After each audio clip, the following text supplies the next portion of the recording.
أعوذ بالله من الشيطان الرجيم. بسم الله الرحمن الرحيم.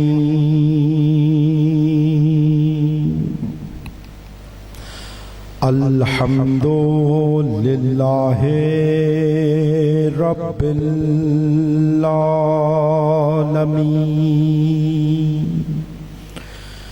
الصلاة والسلام على جميع الأنبياء والمرسلين. سيما نبينا وحبيب قلوبنا والشفيع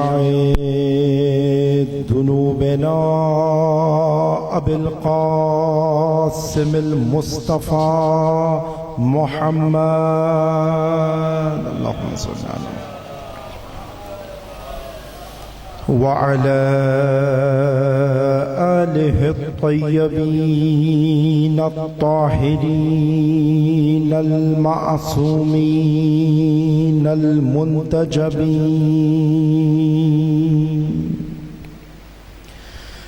واللعنة الدائمة على أعدائهم أجمعين من اليوم عداوتهم إلى قيام يوم الدين. درود بھیجو محمد و آل محمد پر. اللہم صل علی محمد. قال رسول اللہ صلی اللہ علیہ وآلہ وسلم: اِنَّا لِقَتْلِ الْحُسَيْنِ حَرَارَةً فِي قُلُوبِ الْمُؤْمِنِينَ لَا تَبْرُدُوا أَبَدًا. بے شک شہادت حسین میں، قتل حسین میں ایک ایسی تڑپ، ایک ایسی حرارت، ایک ایسا درد، ایک ایسا غم،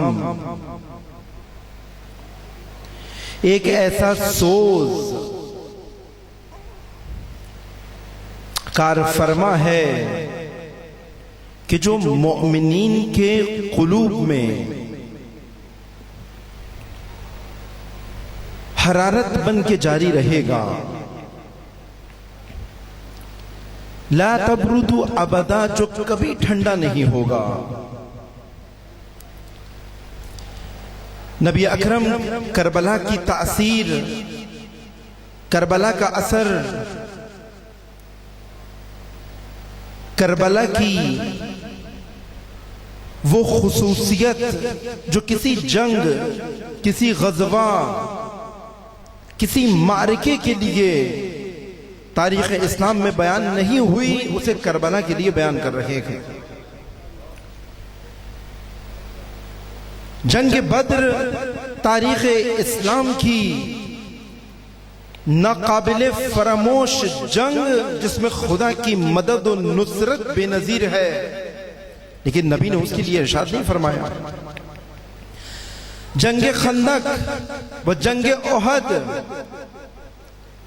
جنگ خیبر، نبی اکرم نے ارشاد نہیں فرمایا.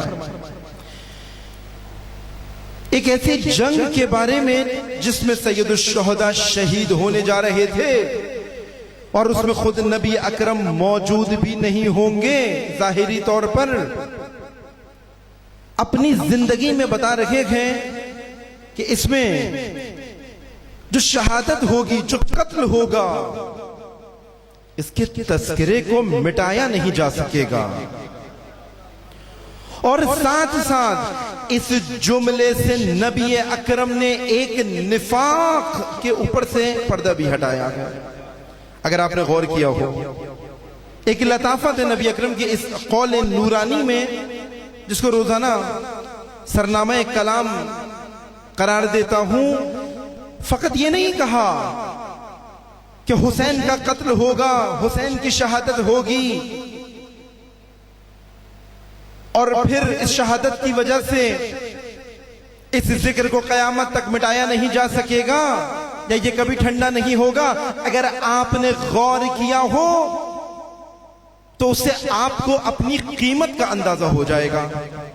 اگر آپ نے غور کیا ہو ایک جملے کے اندر، اس سے آپ کا فرش عزا پر آنے کا فلسفہ پتہ چل جائے گا۔ یہاں نبی فرما رہے ہیں اِنَّ لِقَتْلِ الْحُسَيْنِ حَرَارَةً، بات یہاں پر ختم نہیں ہوئی، پھر فرما رہے ہیں فِي قُلُوبِ الْمُؤْمِنِينَ۔ یہ وہ راز ہے جو نبی اکرم نے بتا دیا، جہاں پر عزادار اور غیر عزادار، نبی اکرم نے ایک خط فاصل معاشرے کو دے دیا۔ بس یہ تڑپ، یہ غم، یہ حرارت ہر کسی کے دل میں نہیں ہوگی، یہ قیامت تک ذکر جاری رہے گا، لیکن قلوب مومنین میں جاری رہے گا۔ بس اگر کسی کے نصیب میں عزاداری نہ آئے، کسی کے نصیب میں گریہ نہ آئے، کسی کے نصیب میں ماتم نہ آئے، کسی کے نصیب میں ذکر حسین نہ آئے، نبی کے اس قول سے اپنی شناخت حاصل کر لے، یعنی دہلیز سے ایمان پر پہنچنے کے قابل نہ ہو سکا۔ بس یہاں سے اس کو اپنے ایمان کا معلوم ہو جائے گا، کیونکہ نبی وہی کہتا ہے جو وہی کہتی ہے، نبی خدا کے ارادے کے بغیر کہتا نہیں ہے۔ بس اگر جو بات نبی کہہ رہا ہے گویا خدا کہہ رہا ہے، گویا دین کہہ رہا ہے، گویا حق کہہ رہا ہے۔ بس اگر حسین کا ذکر قیامت تک جاری رہے گا، نبی نے بتا دیا اس ذکر کی، اس غم کی، اس تڑپ کی، اس حرارت کی ایک قیمت ہے، ایک ویلیو ہے۔ یہ اتنا سستا نہیں ہے کہ مومن کے دل کے علاوہ کسی دل میں چلا جائے، یہ اتنا کم قیمت نہیں ہے، یہ غم اپنا مناسب دل جانتا ہے، یہ تڑپ جانتی ہے کہ یہ اسی دل میں جائے گی جس دل میں خدا کا ایمان ہوگا، جس دل میں نبی پر ایمان ہوگا، جس دل میں علی پر ایمان ہوگا، اور وہ جو علی کا منکر ہو، جو خدا کا منکر ہو، جو نبی کا منکر ہو، اس کے دل میں اس تڑپ کا ہونا، نبی گواہی نہیں دے رہے ہیں، نبی یقین سے نہیں کہہ رہے کہ اگر مومن نبی ہوگے۔ بس یہاں سے وہی جو کل آپ کی خدمت میں پیش کیا تھا، یوں تو ہر کوئی غم حسین میں عزادار ہے، لیکن یا تو عزادار نہیں ہے کیونکہ مومن نہیں تو عزادار نہیں ہے، اور اگر مومن ہے اب یہ دل، یہ تڑپ، یہ حرارت اس کے دل میں آ جائے گی، لیکن اب عزادار بھی ایک قسم کا عزادار نہیں ہے، ایک قسم کا عزادار نہیں ہے۔ جیسے مسلمان ایک درجے کا مسلمان نہیں ہے، مسلمانوں کے درجے، تم اسلام لائے ہو ضروری نہیں ہے کہ ایمان بھی لائے ہو۔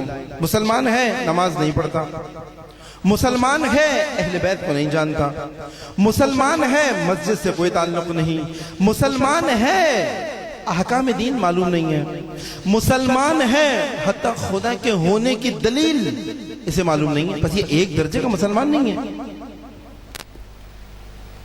حتی اہل بیت کے زمانے میں بھی جو زندہ تھے، وہ اصحاب رسول بھی، وہ جو مسلمانوں کی پہلی کلاس جس کو خود نبی نے اسلام سکھایا، آپ جانتے ہیں وہ ایک درجے کے نہیں ہیں، درجوں میں فرق ہے۔ یوں تو کئی لاکھ صحابہ غدیر کے ان پالانوں کے ممبر پر حاضر تھے، بعض نے کہا 1.25 لاکھ، بعض نے کہا کئی ہزار، لیکن علی کی ولایت کا اعلان ہونے کے بعد معلوم ہوا کہ جس نے علی کو ولی تسلیم کر لیا وہ فقط مسلمان نہیں تھا بلکہ مومن بھی تھا۔ پس 1.25 لاکھ کا مجمع جو حج کر کے آ رہا تھا وہ سب مسلمان تھے، لیکن مومن تھے یا نہ تھے نبی نے اعلان کر کے دیکھ لیا۔ آپ نے دیکھا بعض نے بخن بخن کہا، یہ جملہ ولایت علی کے اعلان کے بعد بخن بخن یا علی یہ جملہ دہرایا گیا، اور 3 دن تک بیعت کا سلسلہ جاری رہا۔ مختلف موڑوں پہ اہل بیت نے مومن اور غیر مومن کو جدا کیا گیا۔ نبی کی اس دنیا سے رحلت ہوتی ہے، مومن اور غیر مومن جدا ہو جاتے ہیں۔ عاشورہ کا واقعہ ہوتا ہے، مومن و غیر مومن جدا ہو جاتے ہیں۔ پس ایک درجے کا مسلمان نہیں تھا نبی کی اپنے اصحاب میں درجات ہیں، مراتب ہیں، اور حفظ مراتب کا خیال ہونا چاہیے۔ پس ہم جو نبی کے بعد علی کو مولا مانتے ہیں، علی کو ولی مانتے ہیں، علی کی امامت مانتے ہیں، علی کی ولایت مانتے ہیں، ہم نبی کی اسی سیرت پر عمل کر رہے ہیں جہاں نبی حتیٰ بوذر و سلمان میں بھی فرق کر کے کہتے ہیں۔ بوذر کے لیے یہ جملے نہیں آئے جو سلمان کے لیے آئے ہیں کہ سلمانو من اہل البیت۔ یہاں سے ہمیں پتہ ہے نبی بلند درجوں کے اندر بھی سلمان کو استثنائی کہتے ہیں۔ بعض جگہ روایات میں آیا کہ اگر ابو ذر کو سلمان کا مرتبہ معلوم ہو جائے تو نبی اکرم نے یہ بھی بیان کیا ہے۔ بس فرق نہیں ہے، چونکہ فرق موجود ہے اس لیے ہم تمام صحابہ کو عادل نہیں مانتے، اور جب عادل نہیں مانتے تو بعض موقعوں پر مومن نہیں مانتے، اور جب علی کے مقابل آ جائے پھر اس کو دائرہ اسلام میں ماننا ہمارے لیے مشکل ہو جاتا ہے۔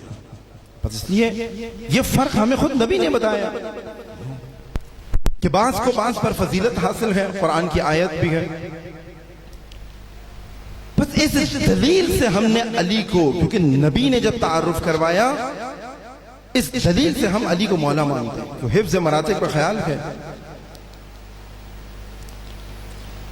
یہاں سے معلوم ہوتا ہے جب مسلمان ایک درجے کا نہیں ہے، جب مومن ایک درجے کا نہیں ہے، جب صحابی ایک درجے کا نہیں ہے، جب نبی کا ناصر ایک درجے کا نہیں ہے، تو کیسے ممکن ہے کہ عزادار بھی ایک درجے کا ہو؟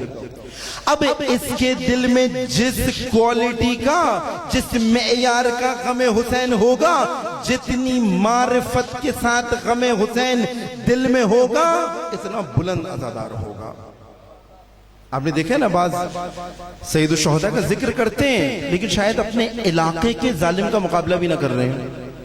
ابھی کراچی کے اندر ہم یہ مناظر دیکھتے تھے، لاکھوں کا مجمع، یہ وہ مثال آپ کی خدمت میں عرض کروں جو اپنی بچپنے میں خود دیکھی، لاکھوں کا مجمع سید الشہداء کی عزاداری میں آ رہا ہے۔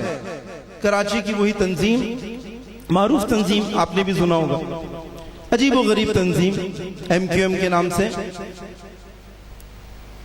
اب کراچی کے ان 1 کروڑ شیعوں کو معلوم ہے کہ یہ ظالم ہے، اس کا سربراہ، اس کا قائد ظالم ہے، فاسق ہے، فاجر ہے، شرابی ہے، ہر وہ صفت جو یزید کے اندر موجود تھی اس کے اندر موجود ہے، اور یہ جانتے بھی ہیں۔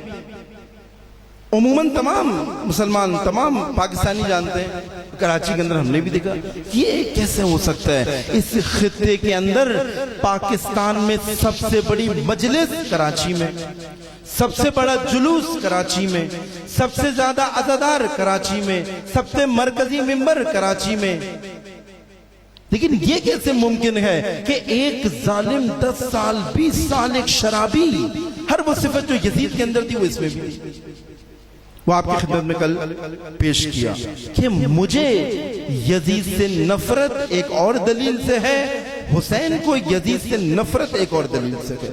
اگر کراچی کا اس وقت کا عزادار اسی دلیل سے یزید سے نفرت کرتا جس دلیل سے حسین یزید سے نفرت کر رہے ہوتے، تو اس تنظیم کا بانی ہر عزادار کو اپنے زمانے کا یزید نظر آتا، کیونکہ اس کے اندر یہ شرابی بھی تھا، یہ کبابی بھی تھا، یہ محارم کے ساتھ نکاح کا قائل بھی تھا، اس کا فساد اخلاقی معروف تھا، سب جانتے تھے۔ لیکن تعجب، آپ کی خدمت میں عرض کیا، عزاداروں کا ایک ڈھیر مجمع اس کے خلاف قیام کیوں نہیں کیا، اس کے خلاف کیوں نہیں اٹھائیے؟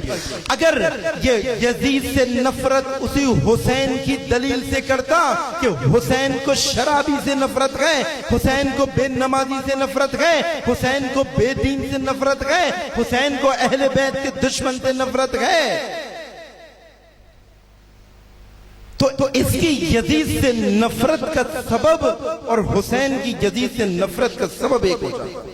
اور اگر اس کی یزید سے نفرت کا سبب حسین کی یزید سے نفرت کا سبب ایک ہو جائے تو فقط 61 ہجری کے یزید کو مرد آباد نہیں کہے گا، بلکہ ہر زمانے میں آنے والا یزید اس عزادار کا سب سے پہلا دشمن بن جائے گا۔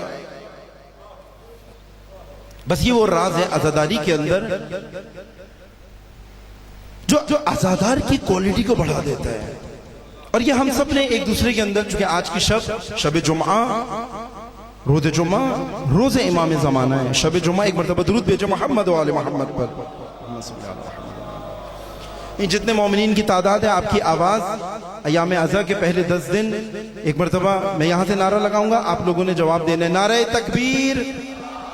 نہیں، یہ وہ نعرہ نہیں ہے کہ جو درکالی سیدہ سے نجف تک جائے، یہ وہ نعرہ نہیں ہے۔ نعرہ تکبیر، نعرہ رسالت، نعرہ حیدری، حیدری، حیدری، بر محمد و آل محمد صلوات۔ بس فرش ازاں اپنی عزاداری کے معیار کو بڑھانا ہے۔ جتنے تم بلند پائے کے عزادار بنو گے، اتنا تمہارے معاشرے کا ظالم تمہارا پہلا دشمن بن جائے گا۔ لیکن اگر تم اسے 61 ہجری کے یزید کو مرد آباد کہتے رہو گے، عزاداری سے اس کی روح نکل جائے گی۔ روح یعنی اپنے زمانے کے یزید کو پہچاننا، اپنے زمانے کے شمر کو پہچاننا، زندہ شمر کے مقابلے پہ آ جانا، زندہ عبید اللہ کے مقابلے پہ آ جانا، اپنی دشمن شناسی کو بڑھا لینا، اپنے دشمن کو پہچاننا، علاقائی دشمن کو پہچاننا، وطن کے دشمن کو پہچاننا، اسلام کے دشمن کو پہچاننا، تشیع کے دشمن کو پہچاننا، جوان کے دشمن کو پہچاننا، عزادار کے دشمن کو پہچاننا، مکتب کے دشمن کو پہچاننا۔ اور جب یہ شعور حسین دے دیتے گئے، اب میرا دشمن وہ نہیں ہوتا۔ اب دیکھیں خاندان کے اندر میرا اختلاف کسی سے ہو جاتا ہے، جو عرب قبائل کے اندر تھا، چاچا نے کچھ کہہ دیا، ماموں نے کچھ کہہ دیا، تایا نے کچھ کہہ دیا، اب اس سے دشمنی ہو گئی۔ تایا کے گھر نہیں جانا، چاچا کو سلام نہیں کرنا، فلاں کو اپنی شادی میں نہیں بلانا، فلاں کی شادی میں مجھے نہیں جانا۔ یہ جو دشمنیاں، اب یہ جو میں محبت کر رہا ہوں، یہ جو میں نفرت کر رہا ہوں، یہ حسین کے اس مزاج کے خلاف ہے۔ حسین نہیں چاہتے کہ میں اپنا دشمن اپنی مرضی سے بناؤں، علی نہیں چاہتے کہ میں اپنا دشمن اپنی مرضی سے بناؤں، علی چاہتے کہ یہ علی والا اس کو دشمن بنائے جو علی کا دشمن ہے۔ اس مومن سے، اس ماتمدار سے، اس عزادار سے میں دشمنی کیسے کر سکتا ہوں؟ یہ عزاداری کے اندر، یہ عزادار کی ثقافت میں، یہ حسینی طرز زندگی میں شخصی دشمنیوں کی گنجائش نہیں ہے۔ آپ اپنا شخصی دشمن نہیں بنا سکتے۔ آپ کہیں کہ اس سے مجھے مکان کا مسئلہ ہے، اس سے مجھے زمین کا مسئلہ ہے، اس سے مجھے اناج کا مسئلہ ہے، اس کے ساتھ گندم کا معاملہ ہے، اس کے ساتھ پانی کا معاملہ ہے، یہ میرا دشمن بنے گا نہیں۔ سید الشہداء، اہل بیت، تمام معصومین، آپ نہیں دکھائیں گے کوئی ایسا دشمن ان کا جن کے ساتھ کوئی تجارتی مشکل ہو، کوئی تاجر حسین کی جان لینے کے در پہ ہو، کوئی زمیندار حسین کا مخالف بن جائے۔ کوئی کسان حسین سے نفرت کر رہا ہو یا حسین کسی کسان سے نفرت کر رہے ہیں، نہیں۔ سید الشہداء کی دشمنی و محبت کا معیار خدا کے ساتھ کسی کے مقابلے پہ آ جانا تھا، یا خلق خدا کا مخالف ہو جانا تھا، یا مظلومین کے اوپر مسلمانوں کو مظلوم بنانے والا تھا۔ بس حسین کی نفرت اور محبت کا معیار اسلام اور دین ہے۔ بس میں بھی دیکھوں کہ میں نے اپنی خاندان میں اگر کسی کو پسند نہیں کرتا، کسی کے ساتھ آنا جانا نہیں ہے، ممکن ہے یہ موسیقی سنتا ہے، میرے بچے یہاں جائیں گے گانے سن کر آئیں گے، یہ ٹھیک ہے، آپ اس سے پرہیز کر سکتے ہیں۔ ممکن ہے ان کے گھر کے اندر ایسی رقص، ایسی محافل، ایسی شادیاں جن میں اہل بیت کی اقدار کا خیال نہ رکھا جاتا ہو، ہاں اس شادی میں آپ شرکت نہ کریں۔ اب یہ جو شادی میں آپ نے شرکت نہیں کی، یہ جو اس کی سالگرہ میں آپ نہیں گئے، بے پردگی ہوتی ہے اس لیے نہیں گئے، اب یہ حسین کی وجہ سے آپ نے شادی ترک کی، یہ معیار ہے۔ یہ جو آپ کسی سے نہیں مل رہے اس وجہ سے کہ یہ کسی ظالم کا سپورٹر ہے، فار ایگزامپل الیکشن کے اندر، معاشرے کے اندر کسی فاسق کے ساتھ بیٹھتا ہے، شاید اس کا لقمہ حلال نہ ہو، ہاں یہ اسلام کی وجہ سے آپ اس سے نہیں مل رہے۔ لیکن کوئی مجھے پسند نہیں کرتا، میری بات پسند نہیں آتی، میرے کپڑے پسند نہیں آتے، میرے فیصلے پسند نہیں آتے، مجھے پسند نہیں کرتا، مجھے اچھا نہیں لگتا، میری تعریفیں نہیں کرتا، اس وجہ سے مخالفت کی گنجائش عزادار کی زندگی میں نہیں۔ اس یہ وہ حسین پیغام دے رہے ہیں۔ اب کوفے میں یہی جو حسین کو خط لکھ لکھ کے بلا رہے تھے، ان کی آپس میں قبائلی دشمنیاں تھیں۔ اب حسین دیکھ رہے تھے یہ پہلے آپس میں دشمنیوں سے فارغ ہوں تو ان کو یزید کے خلاف قیام کے لیے اکساؤں، ان کو عالمی دشمن کے خلاف، عالمی ظالم کے خلاف۔ اور یہی دیکھیں پاکستان کے اندر بھی، ہمارے معاشرے میں بھی ایسی ہے۔ برطانیہ، امریکہ، اسرائیل، فرانس جو صف اول کے دشمن ہیں اسلام کے، یہ 4-5 ممالک صف اول کے دشمن ہیں اسلام کے۔ کافر حربی، صرف کافر ہونا اتنا نفرت انگیز نہیں بناتا۔ آسٹریلیا بھی ہے، کافر ہے، رشیا کافر ہے، چائنا کافر ہے، لیکن کافر حربی نہیں ہے کہ اسلام کے ساتھ برسر پیکار ہو، اسلام کے ساتھ حالت جنگ میں ہو۔ لیکن امریکہ، برطانیہ، اسرائیل، فرانس، جرمنی یہ کافر حربی ہیں۔ یہ بالکل ایسی ہے کہ جیسے آپ کہیں کہ بالکل یزید کا دربار، یزیدیت کی حکومتیں جو پورے خطے میں، پوری دنیا کے اندر ہر ہونے والے ظلم کے اندر اس کافر حربی ان کی حکومت اور ان کے حاکموں کا ہاتھ ہے۔ ان کے ساتھ میری دشمنی کتنی ہے، یہ عزادار کی کوالٹی کو بڑھائے گا۔ اس دشمن کی شناخت کتنا رکھتا ہوں، اس دشمن کو کتنا پہچانتا ہوں، کیونکہ شب جمعہ ہے، شب جمعہ ہمارے اعمال امام کی بارگاہ میں جاتے ہیں۔ اب امام دیکھ رہے ہیں